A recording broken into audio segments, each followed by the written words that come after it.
for joining us. This is Paul. And Chris. And you're listening to Diesel Performance Podcast.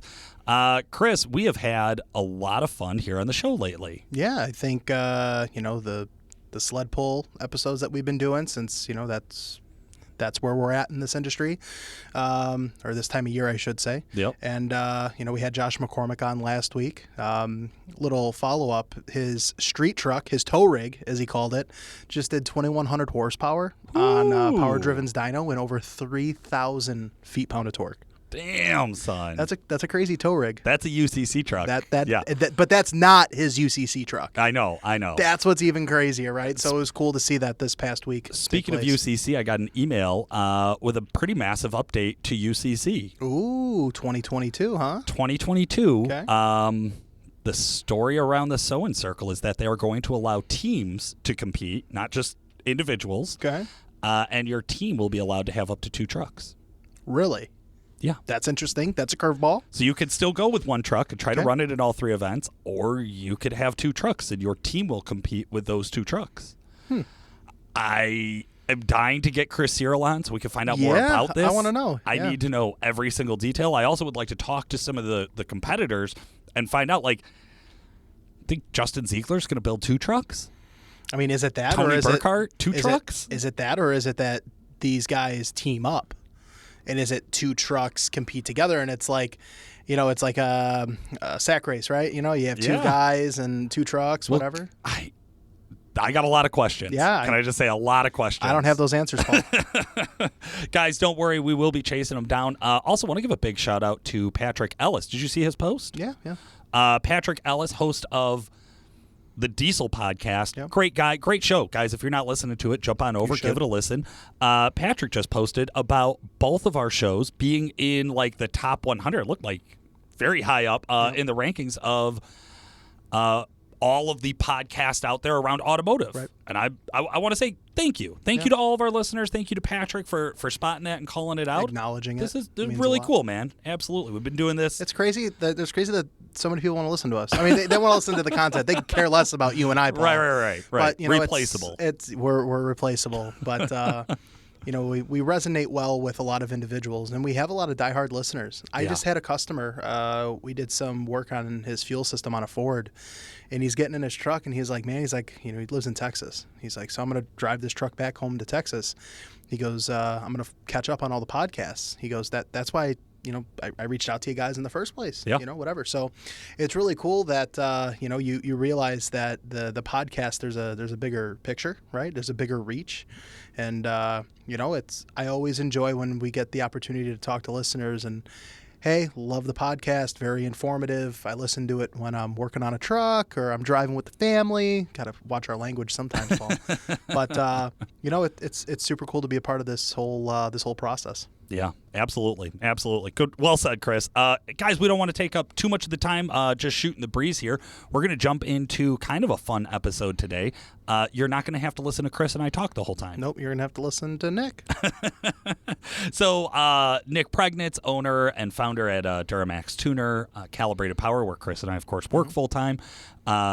We do a Diesel Insights series over on the YouTube channel there. Yep. And we did this really, really cool Diesel Insights, and I really think our listeners are going to enjoy it. Yeah. So let's not hold out any longer. Guys, a quick word from our sponsors. Treat, protect, and enhance the performance of your diesel fuel system year-round with XDP's Diesel Power Plus fuel additive.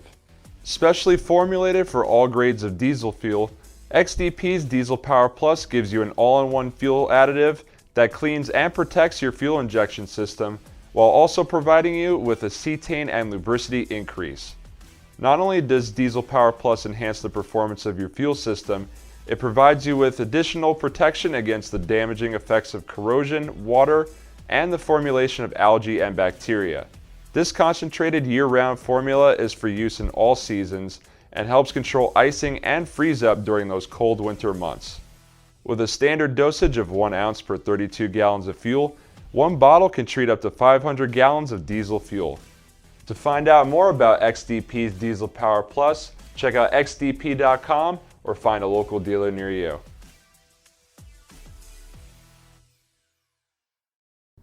What is Worley Custom Fab's thermostat bypass valve, and why is it an important upgrade for your 2017 to 2019 L5P Duramax?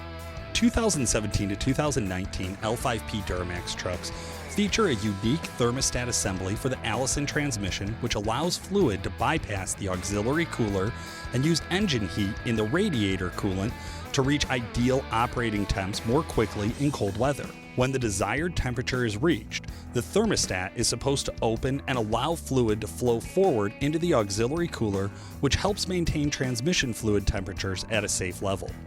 Now the issue.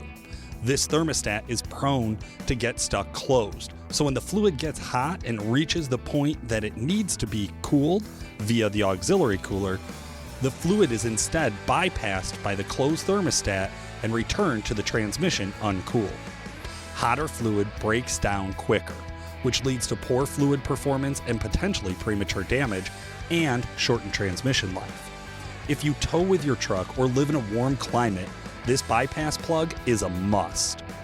Whether your truck is a daily driver, work truck, tow rig, or competition race truck, this is an issue that plagues all 17 to 19 L5Ps. When running one of WC Fab's shop trucks at the drag strip, they noticed temperatures reaching the unsafe zone. After some investigation, they found the auxiliary cooler up front was cool to the touch. The hot fluid was not making its way to the cooler. Upon further research, they found that even factory stock trucks were experiencing the same issue. With this discovery, the thermostat bypass plug was born. The CAD-designed, CNC-machined, anodized billet aluminum bypass plug requires a simple 15-minute installation. WC Fab has been building high-performance transmissions for the L5P platform for many years now and immediately started including this made in the USA piece with every transmission that they build.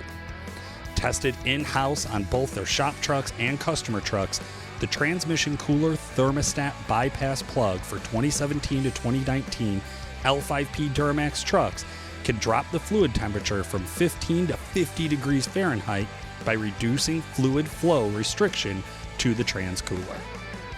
The Exergy Performance Fuel System Saver works. If you have a CP4 equipped fuel pump, which is commonly found on the 2011 to 2016 LML Duramax, and also the early 6.7 liter Ford Power Stroke engine, they're known for failure, period. Now, most of the time, if you put a lift pump on the truck, you'll prevent a lot of the potential failures. If you do regular maintenance, you can help prevent the potential failures. But at the end of the day, there's still a risk that no matter what you do, that CP4 could fail. And when they fail, they have a track record for sending all of the metal shavings downstream. So you end up needing a whole new fuel system, new lines, new injectors, new tubes, new everything. That could be very expensive. Even if you're under warranty or you find a bundle package for a great price, there's still a lot of labor that goes into that job. The Fuel System Saver increases the amount of protection post CP4. So it's not going to stop your CP4 from failing. What it's going to do is that, God forbid, the CP4 gives up and it starts to send metal debris through the truck. It's going to stop it before it hits the rest of your fuel system. And that's why they call it the Fuel System Saver. If you have a CP4 pump on your truck, you absolutely need to give DuramaxTuner.com a call today and get yourself a Fuel System Saver. Hi, I'm Nick with DuramaxTuner.com. Today on Diesel Insights, we're going to bring it back down to the basics. What I want to talk to you about this week is what separates a diesel truck from a gas truck. So more specifically, you guys who are running half-ton gas trucks, towing your campers, towing smaller trailers, under 10,000 pounds, call it 7,000 or 8,000 pounds, whatever, towards the limit of your half-ton truck. I get this question from friends. They say, well, sell me on diesel. Why should I switch from a gas truck to a diesel truck? And so the object of today's video is to show you, one, how a diesel truck tows and operates with a camper like that, or an enclosed trailer like we have behind us right now, similar weight. We're running about 5,000, 6,000 pounds right now, so not at full capacity for a half-ton truck, but still, good load behind it. We're going to run it with a diesel truck, talk about things to notice, things that you'll notice driving the truck, and then we're going to run it with a gas truck so you can see kind of how the truck behaves and what, as a driver, you're going to notice driving the gas truck versus the diesel truck. The truck that I'm driving today for the diesel is a 2001 LB7. It's got a Stealth 67 on it. It's got some tuning, so the truck makes 650, 670 horsepower. I have it turned down a little bit. Really, I'm not going to be beating on the truck. I'm just going to show you what it runs like just towing, so you can see, this isn't a race, this isn't a 0 to 60 trial. We already know the truck with the most horsepower is most likely to win there. But with the diesel, what I want to show you is just what the difference is when you go to lean on the truck, when you get the headwind, when you're needing to pass somebody, and also why the diesel truck has a tendency to get such better gas mileage or fuel mileage compared to the gas truck. So for this comparison, I have the option to run tow haul. I have the truck in tow haul just out of good practice. It doesn't really need to be in tow haul. I'll let it go upshift. So really the difference between the diesel and the gas truck is in the power band. So two trucks, gas and a diesel, that make the same horsepower.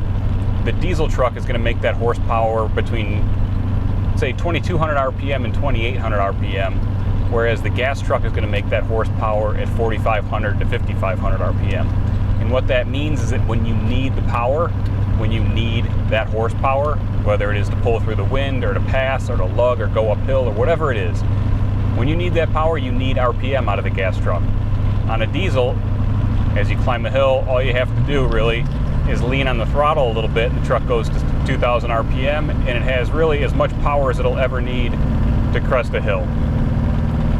As long as you're in that narrow power range of the diesel, call it between 2200 and 3100 or 2000 and 3000, really depends on which engine we're talking about, but call it 2 to 3000 RPM. Anytime you're in that window on a diesel, even if you have a load behind the truck, all you have to do is lean into the throttle, just feed a little bit of throttle, and the truck lugs, boost comes up, and it just pulls.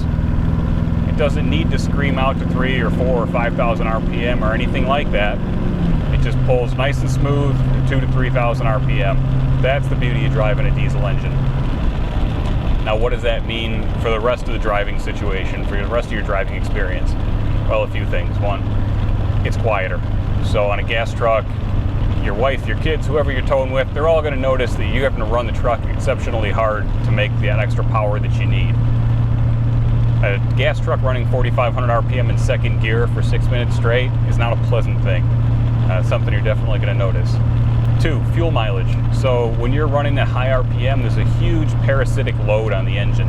That means that all that oil slinging around, all those valve train components, all the spinning and reciprocating mass in the engine, that's all costing you a lot of fuel. If you've ever looked at your instant fuel consumption, let's say you run 35 miles an hour in third gear versus sixth gear or fifth gear, you would see a drastic difference in fuel consumption. That's because the faster you spin an engine, the worse it is for fuel mileage. That's the basics of diesel fuel mileage. Lower engine speed, higher torque, higher cylinder pressures. And that's why you pay the extra premium for the parts, because the parts have to be stronger to put up with that higher cylinder pressure. But because they're designed to handle that large cylinder pressure and large torque load, you can run very high horsepower at very low RPM, which makes for a much more pleasant driving experience while towing. Now, so far in our comparison, we've talked about the difference between passing, pulling, so I'm already been up to speed, right? So what about when I need to bring the truck up to speed? What about when I'm pulling away from a stop sign, or, trying to get the truck onto an on-ramp or anything like that? Again, you can buy a 450 horsepower gas truck, and you can buy a 445 or 475 horsepower diesel. So you can get comparably equipped gas and diesel vehicles as far as horsepower ratings go. But what is the driver experience like? Right? Why would I pay an extra $7,000 or $8,000 or whatever it is for a diesel when I could buy a gas truck with the same power, and presumably it would accelerate my trailer the same rate that it would a diesel? The short answer there, one word, I would say the one word is drama. On a gas engine, as you're getting on the on-ramp, or you're going to pass, or you're leaving a stoplight, or you're pulling out into traffic with some urgency, when you go to use that power, you're going to lean into the throttle, and that's going to tell the transmission, I want high shift points. And the reason I want high shift points is because I need a lot of power. So the only way to get that power on a naturally aspirated gas engine is to get that thing turning the RPM. So we're going to hold first gear all the way out to 5,000 RPM, and then we're going to shift. You guys who've driven trucks, gas trucks, cars, whatever, you know 5,000 RPM isn't quiet in anything. On a diesel truck, I can get that same horsepower at 23 or 2400 RPM. So yeah, I might be using the same power that the gas guy is. I might be accelerating at the same rate that the gas truck is. But the signal that I'm sending to my family, to my wife, to my kids, to the truck in general, is just a much less drama. So here's, normal acceleration. Truck shifts at 2400 RPM. It just kind of calmly goes about its business. It's not screaming, it's not revving all the way out. My gas mileage isn't going in the toilet completely every time I go to leave a stop sign. The truck gets up to speed, then grabs a high gear and lets me lug. And if you're good at driving a diesel truck, you'll be able to push the truck right to that gradability limit, that lug limit, right before you get a downshift, and get the most out of the power band. So on a diesel, you have a nice wide power band. You can push on the truck and really feed it power without asking for more RPM. So where does that power come from? That power comes from turbocharging. As you push the throttle, the truck is going to call for more boost and more fuel. And even though the engine speed remains the same, the amount of fuel and air that engine's consuming goes up. And what that does is raise the torque. And as we raise the torque and keep the engine at the same speed, our power number goes up. So there's really no drama. All of a sudden the engine's just kind of chugging a little more. And that chugging results in a nice smooth acceleration with the trailer. It's a much more pleasant way to tow. For anybody in the position of making this choice between a gas and a diesel truck, there are other considerations aside from how well the diesel truck pulls. There's the maintenance costs, there's the resale costs, there's the initial buy-in. So there's, a diesel truck is considerably more expensive to own and operate. Your mileage, I would say a comparable equipped single wheel 3/4 ton diesel truck is going to get similar mileage to a half-ton gas naturally aspirated truck. Is that apples to apples? Only you can decide, right? You may choose to spread the whole thing out for your comparison of expenses and see if it's good value for you. My goal here in this presentation is just to give you an idea of the differences you can expect while towing. All right, so we're back. And now we are in a half-ton, 5.3 liter truck. It's got a 6-speed trans. This is probably, a 2014 or somewhere around there. Nice truck. Certainly comfier inside than my old LB7. Same trailer, same weight, everything the same hooked up. This isn't a comparison between a 3/4 ton and a half-ton truck. I don't think it takes a rocket scientist to tell you that the half-ton truck doesn't really have the same suspension or the same trailer, just authority with the trailer, being on C-rated tires and being on softer springs and all that stuff. So we're gonna kind of shut that stuff out, and we're gonna try and focus on the power, because that's really what our channel's about. So the first thing I noticed with the gas truck is that the initial throttle response is quicker than the diesel. Okay, and that's common in a gas vehicle. All you have to do is open the throttle blade and the air is right there. On a diesel, you have to kind of wait for the turbocharger to spool up to get there. After that initial hit of power, though, it's obvious to me that the gas truck is down on power, at least on the low RPM side. So, whereas with the diesel, I could kind of just laze along and have enough power at 15 or 1600 RPM to pull the trailer, I noticed that the gas truck, kind of to get to the same speed at the same rate, really needs to crest 3000 RPM to take advantage of some of that extra RPM to make the power that we need to get this trailer up to speed. I have it in tow haul right now. It's just hanging out at 2100 RPM. For apples to apples, I'm going to turn tow haul off and let it go down and just try and pull the trailer at 1100 RPM or whatever, and there's just no way that this engine can do that. So I'm stuck at 45. Come on, baby, come on.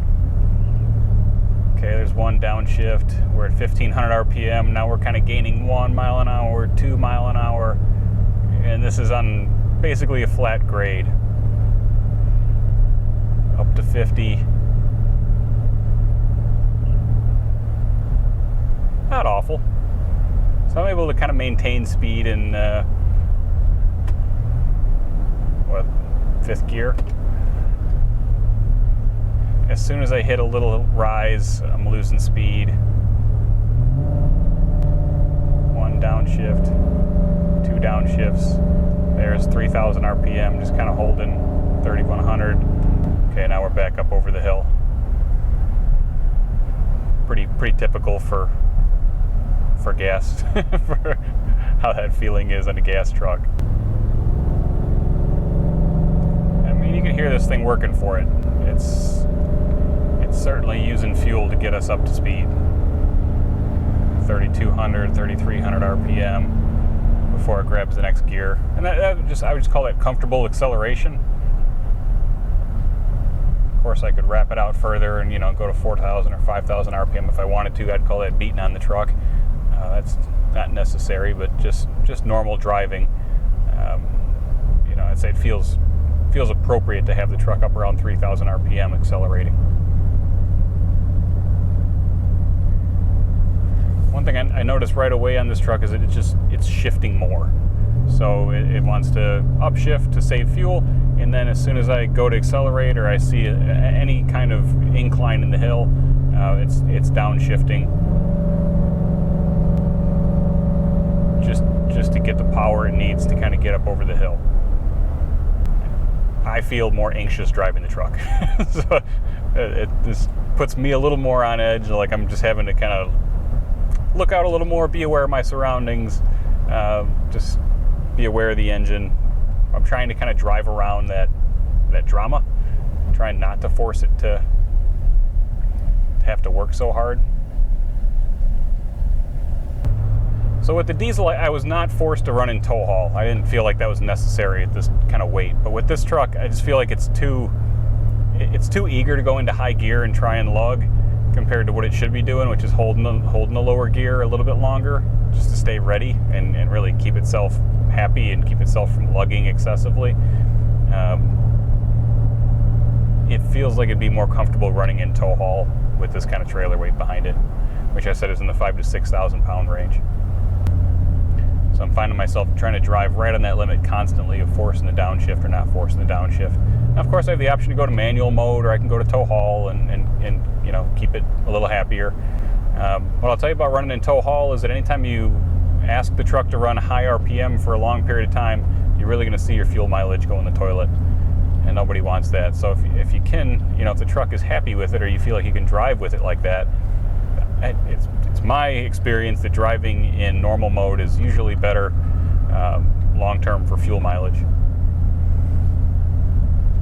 Of course, if I go to tow, I'm at 50 right now, 50 miles an hour, and it wants to hang out at 1,100 RPM and just kind of like lug along. If I click it into tow haul, here it seems a little bit happier. We're at 1,600 RPM now, and it feels like it's just can handle the load a little bit better. I feel anxious about pulling out into traffic here, whereas normally I do not have that feeling.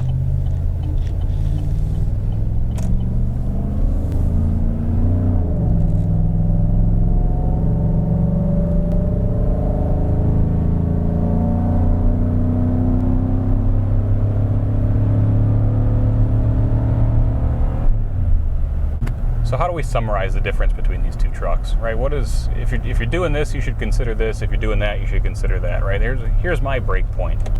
I would say that if you are using your truck to tow regularly, that's every couple of weeks during the summer, right? You're going on road trips, you got your family in the truck, and you're already in a situation where me as a family man, I'd be prone to a little more stress in that situation. Towing at full vehicle capacity, so towing at your max vehicle rating with a gas truck, naturally aspirated gas truck, especially if you're in the mountains, especially if you're in the heat, you're in any kind of inclement conditions that is going to take more power away from the truck, it's going to be more stressful for you to tow with that vehicle than it is to tow with the diesel of comparable power output, comparable single wheel truck. If you're not towing that often, and you're making 1 or 2 trips a year, and it's your daily driver, I would say lean towards the gas truck and just kind of put up with it when you have to tow. Just expect that, hey, I'm going to have to be on my game a little more when I'm towing with this thing, and you'll deal with it. You'll live. You'll get past on the hills, and you'll have a little bit more stress in your life while towing. But there's a cash trade-off there, and that's the way life is. Just look back. I got 3 cars behind me. What you got to remember is when the manufacturers are rating these vehicles for towing, they're taking a lot of things into consideration. The braking ability, the acceleration ability, the ability to manage the load over different hills and obstacles and whatever else you're getting into. The manufacturer wants to give the vehicle the highest tow rating that it possibly can, because that way they can be more attractive to a wide variety of buyers and they can sell more trucks. And it's important you know that. It's important that you know that the way that you drive might be different than the way the guy who tested the truck for its towing capacity drives. You might be expecting to drive a little quicker, you might be expecting a little more control, a little more command. You might be even thinking about upgrading your trailer in the next 2 years, in which case you might have to buy another truck. So consider all those things before you make the purchase. As always with our videos, this is intended to be a primer. This is kind of to get your feet wet, give you the basics that you need to know. There's no substitute for going out and getting the data yourself. Best case scenario, the dealership lets you test towing with a diesel or a gas or both on your own trailer, so you can see the difference. If they won't let you, go to a different dealer. I'm Nick Pregnance with Duramax Tuner. This has been a Diesel Insight. Chris, what a great show. Very informative. I remember shooting this, so I get to work on like some of the video stuff. So I remember we put that together a couple months ago.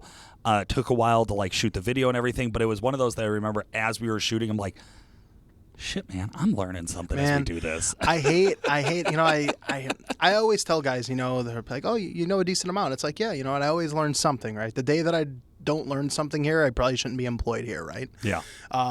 But it is always crazy to me when we walk into a topic of discussion where I think I know what I need to know. And you realize, like, just the tip of the iceberg, right? That's like, it. Just enough, but here's the full story. And, Nick is always good for correcting, informing, and guiding when it comes to that type of stuff. Well, and that reminds me, guys, keep an eye. So if you guys enjoyed today's episode and you liked hearing that kind of real heavy technical content from Nick, jump on over to the Duramax Tuner YouTube page and subscribe. There is another video coming up about CP3 regulators. Ooh, that'd be a good one. Yeah. And I will tell you that, again, after a decade of dicking with this stuff, Nick and I learned more about how a regulator works in about an hour yesterday than I think I really have understood over the past 10 years. So, it is one of those opportunities where even when you think because we've talked to customers about regulators for years, but I had never opened one up. There you go. I had never saw like the inside and the components, and like when they talk about like, oh, an LBZ regulator is different than an LB7. It's like, yeah, we know that. We know the tune adjustments. Right. We know like the symptoms. But how does the internal components work? But like when you actually see the difference, it's pretty cool, man. Very cool. So I think you guys are going to enjoy it. Thank you so much for listening. This has been Paul Wilson and Chris Emke.